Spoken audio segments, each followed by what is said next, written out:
Joe channel here over at SubStar. So the childless cat lady says that government should raise our kids. Should brain dead actors be telling us how, or anything, much less how to raise kids? No, Hollywood just needs to stop talking. So essentially what this childless actor is telling us is that we should sterilize our kids, because where do you think all this goes? And, honestly, just looking at her, there's madness in the eyes. She-Hulk actress says new law requiring parental approval on students' pronouns are absurd. That's not a parent's place to raise their kids, says the woman she's 40, has no kids, never will have kids, and has cats. Thanks for the advice, fat guy. So, childish actor, childish and childless. This is such an amazing example of the hubris of these left-wing echo chamber idiots that the Weinstein crowd thinks that they have advice for us. They think they have the moral high ground. The people that have cheered for Woody Allen and Roman Polanski and Weinstein for years openly. It's like, they're so brilliant. What did that chick say? So Weinstein is like my God or something. Whoa.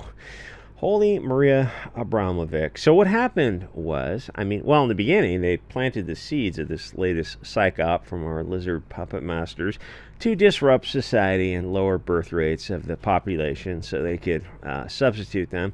So they used pop stars, and Miley Cyrus, among others, was used to promote the latest fad over 10 years ago, and it worked. It's amazing how powerful brainwashing is, because kids are idiots, and they should have been banned from the internet until age 18. We're so deep into Weimar that fixing it requires some radical departures from the current pathway. Literally things like forming conservative towns that cut the kids off from the media entirely. That's how bad it is. You can have like an intranet for kids and an internet for adults, because the path we're on got us to this point. So you can't continue to do the same thing and expect different results. Keep in mind, if you think I'm such a tinfoil hat, they're sterilizing children right now. This is all actually happening. It's just accepted by the mainstream media, who says, no, you don't understand. Antifa's, who was that gay black guy on CNN who I think he got fired? No. Antifa just stands for anti-fascist. Who wouldn't be anti-fascist? They burned down a building with people inside it? Well, you got to break some eggs. It was a mostly peaceful protest. So fixing this is going to require more than homeschools, because the kids are still exposed to other kids who are brainwashed by globalist degeneracy. The thing is, I know this doesn't sound so radical anymore, because the way America has been set up since about the 50s is that the TV has had way too much influence in raising kids. And after you put on the They Live glasses and you look at old TV, we were having this amazing discussion on Post. It was one of those Post is like distilled gab. About how TV has been since the 50s. That's how long the subversion and corruption has been. And people were going through shows in the 80s, and we started going back further and further, and we're pointing out all the I don't know what you call it, the narrative themes that were setting things up about, look how empowering it is to be a single mom, and many other things I can't mention on YouTube. It's Post is really amazing. Anyway, so we're other than all they're really into anime for some reason. I can whatever. Anyway, so we're at the point now where parents are sterilizing their kids because of the various captured communist institutions tell them that it's the only way to save their kids. Would you rather have what do they say, like a deleted kid or a sterile kid? Ultimately, over the long timeline, it amounts to the same thing. So, I'd rather put a stop to this right now. And if you have to break a few eggs to put a stop to this, then, nothing good is done easy. What did I say? The only easy day was yesterday. So, this should sound insane to you, because it's the definition of a mass mental illness. The politically correct are in this death spiral of wokeness, where they're scared of every new Bolshevik idea that comes up, because the alt-left mob will get them fired, debunked, and unpersoned if they reject any of this Frankfurt School nonsense. Oh, what happened to your payment processors in your bank account? I don't know. They just said it's dangerous associations or something. Well, that's weird. You think the government's going to do anything? Nope. Nope. So the left is terrified of homeschooling in separate based or conservative communities or religious communities because they can't control it. They firmly believe that the government should run your life and control your kids. And they think the government, like, you look at them and go, you know that the DMV is government, right? You get that. And every time you look at anything the government's done, they pardon my language, but they've screwed it up. Like anything they've done, almost anything they've done could have been done better at a smaller state level, or even smaller level than that. Because that's what bloated bureaucracy is known for. It's known for just, hey, I thought California spent $2 billion on a homeless situation under Gavin Newsom, and they don't know where the money went, right? And homelessness actually got worse. Like the Department of Education, when they started that, standards actually got worse, and the average IQ has been dropping radically ever since. It turns out that California spent $24 billion. I guess I misread that on homelessness. And homelessness got worse, and they don't know where the $24 billion went. Hey, while we're at it, where'd that BLM money go? We don't need to worry. It's over. It's in the past. But it was millions of dollars. No, actually, it was billions of dollars. I think Soros himself gave $250 million, and Bank of America gave $1 billion or something. It's like a lot of that stuff just gets funneled right back into their own or their friends' hands. Through we're going to administer the trust. So, like, who did it pay out to? The administrators. Oh, that's remarkably efficient. So, left-wingers repeatedly say that they trust the corrupt, lying government to raise kids more than the parents who are their blood tribe. These same leftists who don't have kids and look at the incompetency and corruption of the government and assume that it will be different this time. You point out that ever since the Federal Department of Education was formed, they spent more and more money, and IQ and standards have fallen every year. And you say, oh, well, how do we fix this?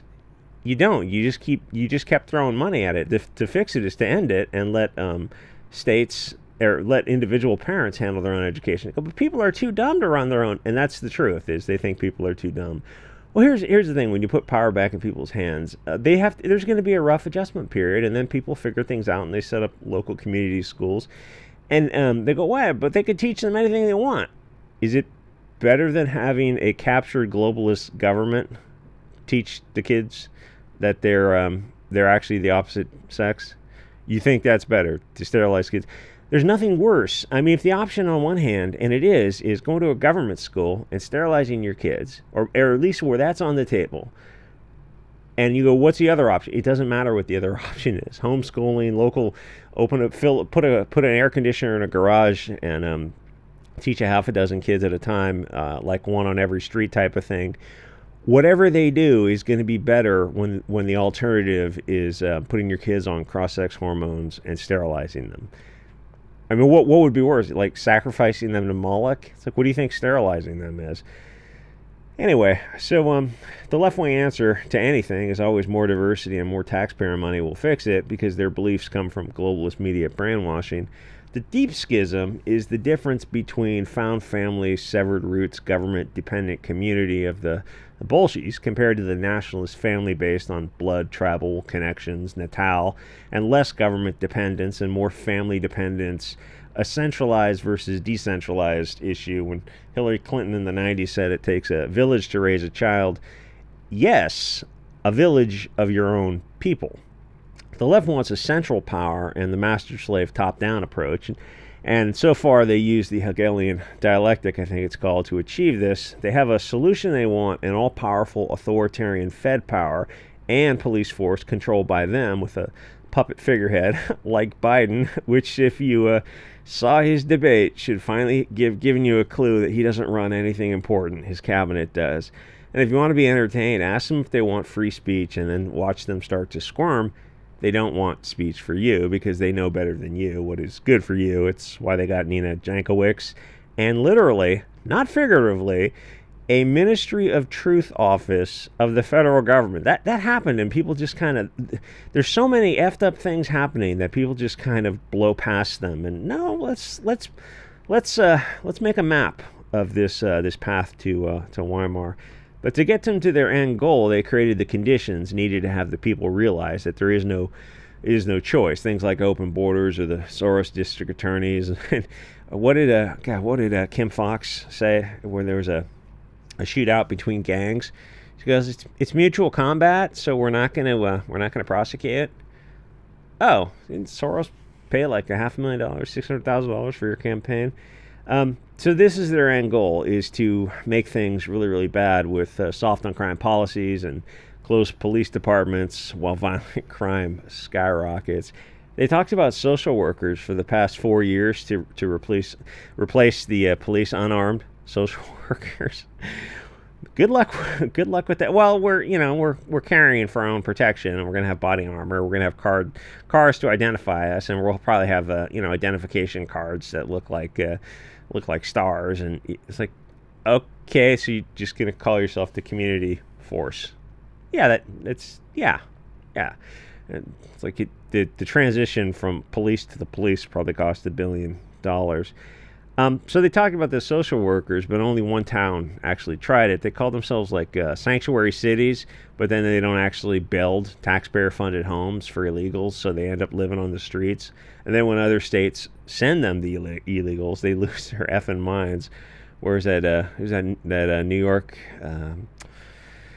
mayor said, "Where's New York's a sanctuary city?" And it's like Texas and Florida send them their people. And suddenly he turns into like a far right Trump type of person.